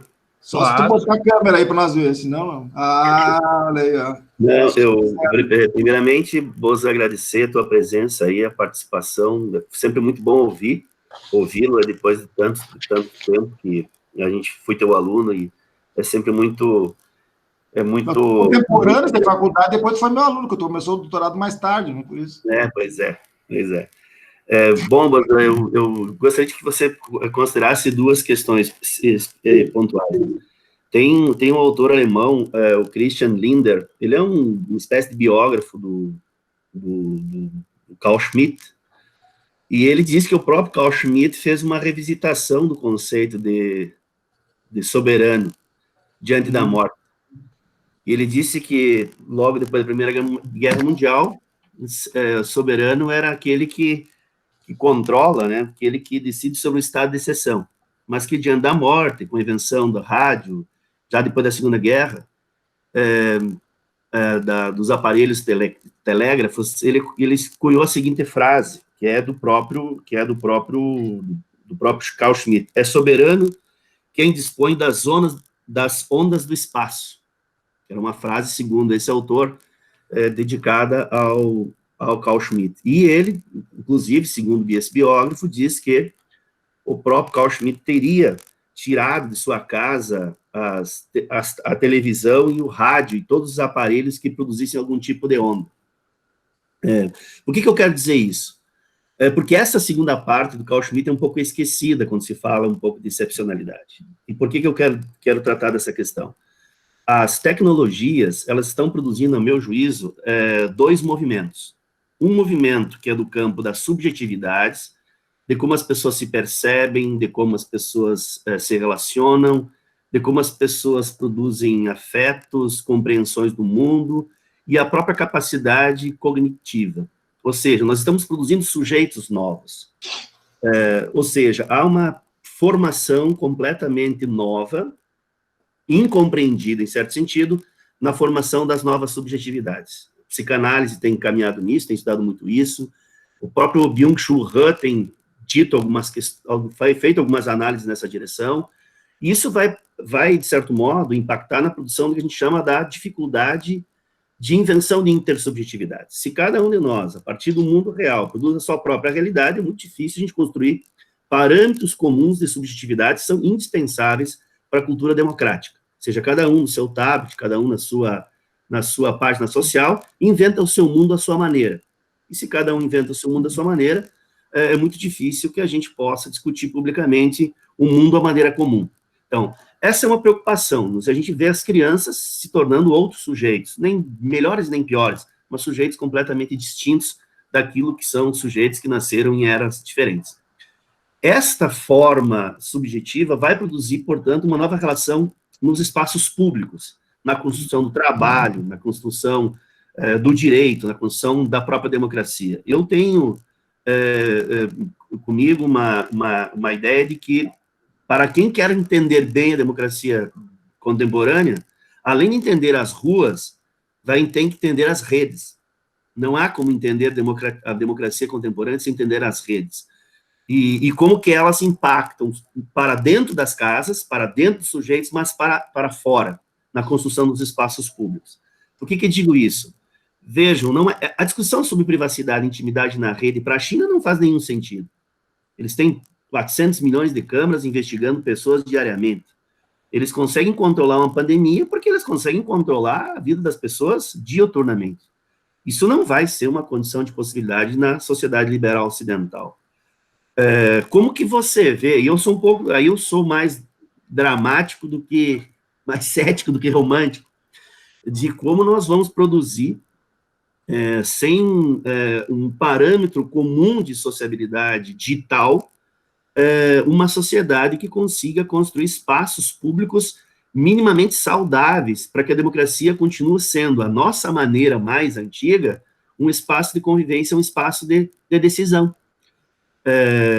E esse, para mim, é uma grande discussão que vai afetar, como disse, e finalizo aqui, a produção de novos sujeitos enquanto subjetividades pulsantes, mas também novas instituições do ponto de vista da teoria da decisão, seja ela do espaço público estatal, seja ela do judiciário, seja ela da empresa, seja ela da universidade, seja ela do ambiente familiar. Como é que você vê essa questão da negociação entre um espaço público da rede, que vai conviver com pessoas cada vez mais narcísicas, cada vez mais individualistas, cada vez mais potentes de si, numa sociedade que, nesse comum que o Ferraioli propõe, exigem o restabelecimento de projetos comunitários. Como é que você vê esse paradoxo aí que as redes têm nos colocado aí de uma maneira nova e que tem se acelerado aí por conta da pandemia?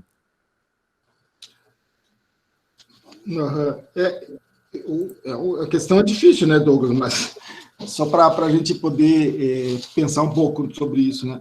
Eu acho que esse é um debate importante. Talvez seja, de certo modo, o grande paradoxo da própria internet, ou seja, ao mesmo tempo que a internet abre para o mundo, te permite estar em todos os lugares ao mesmo tempo e a qualquer momento, ela te fecha em casa, né? Te fecha no coisa. E por outro lado, ela invade a tua casa, ou seja, aquela ideia da privacy, ou seja, a casa como o espaço da privacidade não existe mais, porque ela apropria as informações que estão no teu ambiente, em todos os teus ambientes, né? Você tem agora com a internet das coisas, você vai ter a geladeira que vai saber o que você come, né? Que vai dizer para a seguradora de saúde que, né, você come muita gordura e, portanto, você não tem direito a fazer a ter um plano de saúde X, né? Ou o teu plano de saúde vai ter que custar mais caro, sei lá. Então, há essa dualidade, né? Um pouco. Por que isso? Porque, de alguma maneira, é um pouco o paradoxo das redes sociais, ou seja, ela aproxima, mas distancia. E isso tem impactado muito a questão da democracia, né? Ou seja, por isso que eu digo, os net messiânicos viam a cyberdemocracia, viam a tecnologia aplicada à democracia como uma abertura de espaços e uma possibilidade de maior participação, não só de dar vazão à visibilidade do poder público em público, mas tornar mais a sociedade mais participativa, o indivíduo, o sujeito mais participativo, o cidadão mais participativo, você mais atuante, mais reconhecendo, como se isso permitisse, ao mesmo tempo, uma aproximação e a construção de vínculos em torno de pretensões comuns. E o que a gente viu foi exatamente o contrário, de um esgarçamento. Um esgarçamento que permitiu quem tem hoje esse debate sobre neopopulismo, então, por quê? Porque ela distancia. E, por outro lado, ela também cria um ambiente que a gente poderia dizer, um ambiente não só narcísico, né, mas um ambiente quase que esquizofrênico, né, que também promove esse descolamento, né, essa ruptura de vínculos. Então, como você vai pensar bens comuns, como você vai pensar um constitucionalismo planetário, como você vai pensar um comprometimento com as futuras gerações, se você tem um desapego completo ao tudo e todos, né? E, ao mesmo tempo, você é gerido por esses sistemas. Você tem o outro lado, ou seja, ao mesmo tempo que a tela plana, né? Esses dias a professora Ângela, nós participamos de uma live com ela, a professora Ângela da Federal Santa Maria, ela dizia, nós não estamos na terra plana, nós estamos na tela plana, né? Ou seja, essa tela plana que nos abre o mundo, ela também nos invade permanentemente. E ela nos constitui, né? Nos institui, inclusive. Não é todo debate sobre fake news nas mídias sociais e o discurso de ódio. Tem um colega, até a gente está escrevendo um texto junto, tá já numa revista, que é um professor, que é um brasileiro, que é professor na Virgínia, que estuda mídias sociais. Ele trabalha com antropologia da tecnologia. Então, ele é um cara, e ele conhece muito essa temática, e aí a gente fez um trabalho sobre milícias digitais, né, das mídias sociais.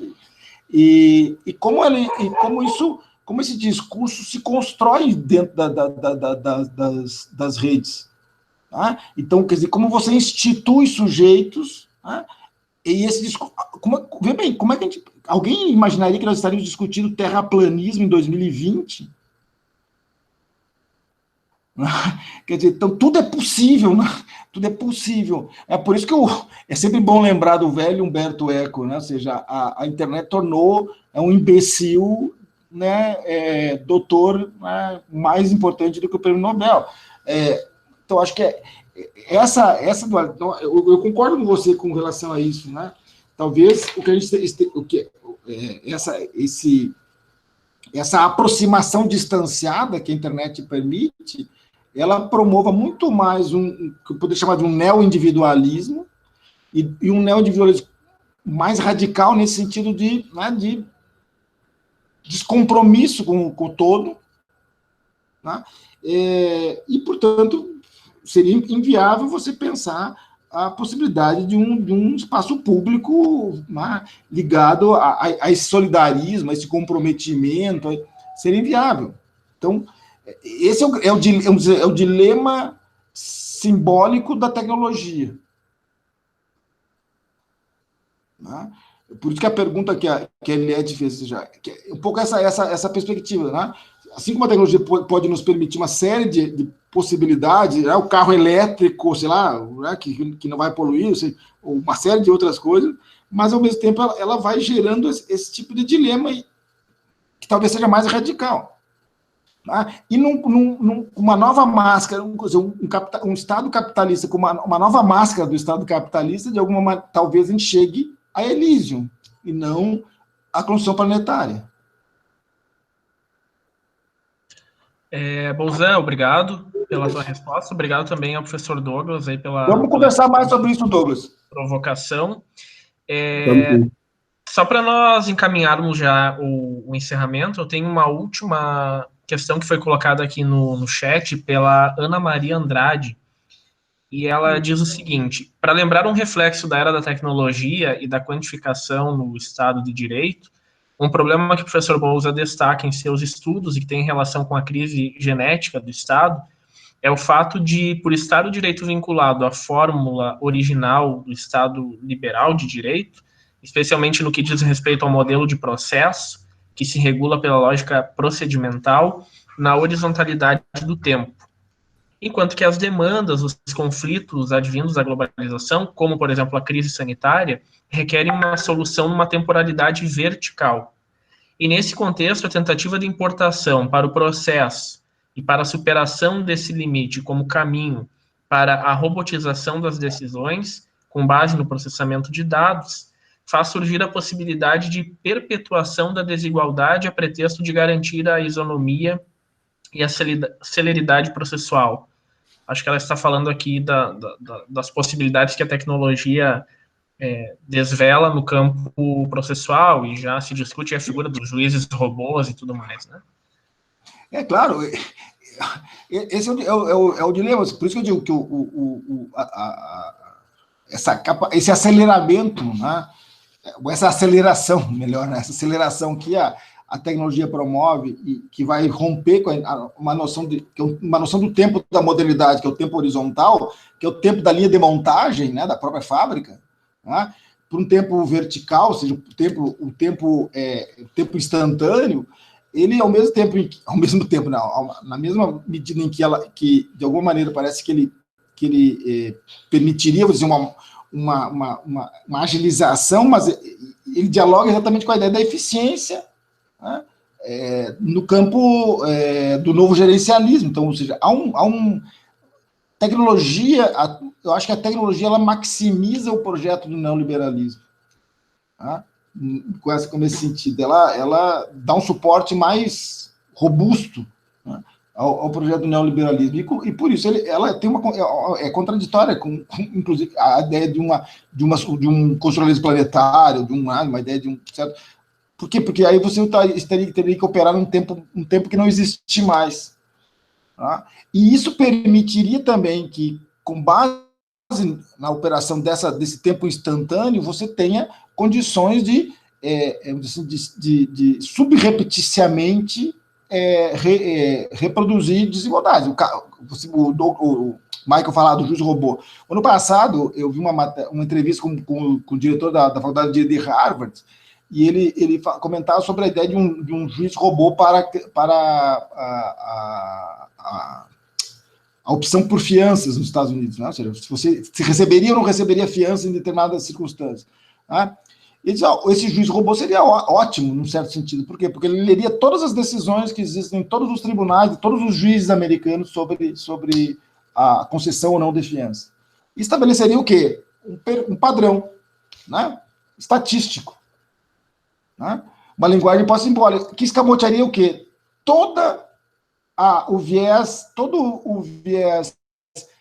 racial e econômico que existe na concessão de fiança na justiça americana. Por quê? Porque negros e pobres têm muito menos chance de receber fiança do que brancos e ricos. Então, só que isso não apareceria. Mas ele estaria operando no tempo da internet, ou seja, no tempo da instantaneidade. Então, acho que essa é uma outra perspectiva que precisa ser pensada, mas isso tem, né? Essa questão sobre viés cognitivos, jurimetria, isso é todo esse debate do juiz robô, e tudo isso é uma coisa que também dialoga com o próprio Henrique Sadan fala, ou seja, acho que um dos grandes dilemas que nós, do direito, experimentamos hoje é exatamente essa transição de uma linguagem simbólica para uma linguagem pós-simbólica. Por quê? Porque direito e política operam com linguagem simbólica. Então, se nós transitamos, como nós vamos fazer direito e fazer política com uma linguagem pós-simbólica? Seria o fim do direito e o fim da política, né? Muito bem.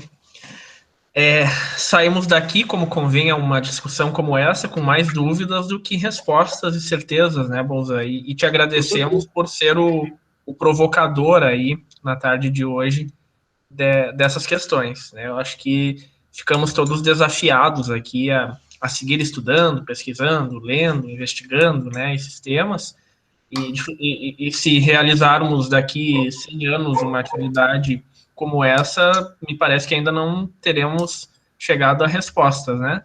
Ou seja, são temas que nos acompanham há muito tempo e que seguirão nos acompanhando, e a nossa função enquanto academia é justamente promover a reflexão crítica a respeito desses assuntos, né? Que bom que esses momentos como esse, pelo menos para pessoas privilegiadas como nós, são viáveis, né? Porque eu tenho dito que enquanto nós estamos aqui debatendo e refletindo sobre esses assuntos, alguém está lá fora se expondo, recolhendo o nosso lixo, servindo a nossa comida, preparando a nossa comida, né? E isso evidencia o quanto nós somos privilegiados e o quanto temos que agradecer também, né, por esses privilégios. E falando em privilégio, então, Bolzan, eu gostaria de te agradecer, né, por ter aceitado o nosso convite, pela tua generosidade, inclusive de tempo, né? Nós estamos aqui já há 2 horas debatendo contigo, dialogando contigo, e foi uma sessão de muita aprendizagem, de muita reflexão. Acho que todos nós saímos daqui, como das outras atividades, né? A gente sai sempre da atividade melhor do que a gente chegou, né? Ou seja, a gente agrega, né? Conhecimento, leitura, enfim, informações ou referências, pelo menos, para buscar possíveis respostas ou novas perguntas a respeito desses temas. Fica o convite, então, desde já, para que a gente possa, no segundo semestre, voltar a dialogar sobre esse assunto, né? Podemos agendar aí uma outra live. Agora nós aprendemos que dá certo, né? E o novo normal indica que talvez a gente viaje muito menos no futuro, porque agora a gente vai fazer, acho que, muito mais atividades online do que presenciais, mas vai ser também uma grande satisfação, se possível, Bolzan, recebê-lo fisicamente aqui no nosso programa, né? O nosso programa sempre esteve de portas abertas a ti, tu és um dos grandes parceiros aqui do nosso Já fui professor da Luiz Vira. Exatamente, e, portanto, pode ter certeza de que sempre terás um espaço também afetivo aqui entre nós. Agradeço também a presença de todos, né, os nossos estudantes, professores, todo mundo que participou da atividade de hoje, e gostaria de deixar o convite para a nossa última atividade de tópicos especiais e a última atividade do seminário A Crise da Democracia e os Direitos Humanos na Contemporaneidade, que é uma atividade que acontece na próxima segunda-feira, dia 13, às 14 horas, com o professor Manuel Eugênio Gândara Carballido, que abordará o tema Os Direitos Humanos no Século XXI, atividade organizada pelo grupo de pesquisa liderado pelo professor Daniel. Como eu tenho dito nas outras oportunidades, né, nas outras atividades de tópicos, esse evento ele só foi viabilizado graças ao esforço coletivo, né, dos nossos professores e estudantes, né. Todos os nossos grupos de pesquisa, todos os nossos professores contribuíram em alguma medida para que essas atividades das últimas 3 semanas acontecessem, e estamos aí dentro de uma perspectiva bem ferraioliana, de organização de eventos, né, todo mundo se solidarizando e construindo o comum. Isso é algo que também a gente tem percebido que dá certo, né, quando todo mundo tem um foco, um objetivo comum e envia esforços para isso, a coisa acontece, né? Então, muito obrigado mais uma vez, e se tu quiseres fazer um cumprimento final, e depois a Gabriele está pedindo aqui algumas informações. Depois que o Bolzan, então, se despedir de nós, eu encerro a gravação e fico à disposição. Tá bom, obrigado, Michael. Ótimo. É uma pena que a gente tenha menos interação, acho, mas, como você disse, talvez a experiência, né, tenha nos colocado frente à possibilidade agora de mantermos mais esses contatos, né, embora não impeça que a gente possa, em algum momento, né, fazer uma conversa com mais proximidade, né, mais mais afetiva mesmo, no sentido de, né, barthianamente falando, né, de estarmos juntos, né, no mesmo local e podermos fazer uma discussão importante. Eu acho que eu sempre aprendi, eu lembro, né, da Unijuí desde, né, a época em que se faziam os grandes congressos da Unijuí, né, então, do Vará, da turma toda aí, né, João Maurício, toda.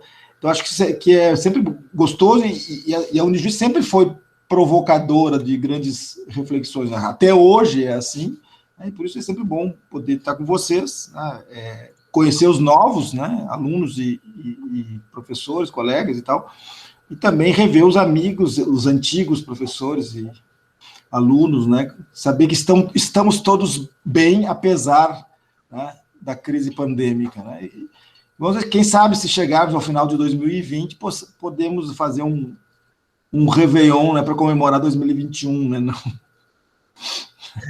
Isso aí. Tá bem? Obrigado, mas estou sempre à disposição, Michael. E vamos ver se nós conseguimos tocar o nosso projeto aqui, né, também. Vamos lá, em frente. Obrigado, Bolzan, mais uma vez. Obrigado, abração, Douglas, abraço a todos os colegas, Bedin, que está aí, não sei, mas todo mundo. Abraço, Bolzan. Alô, meus caras. O dia que tu vieres vai estar bem acompanhado de vinho. Ah, eu imagino. Né? Abraço, só não vai Bolzan. tomar todo quando eu chegar, né? Até mais, e gente. A minha parente Bolzan, então, eu não tivesse ido do nome, viu? Perfeito. Eu fico à disposição, então, agora, Gabriele, para responder as perguntas de vocês.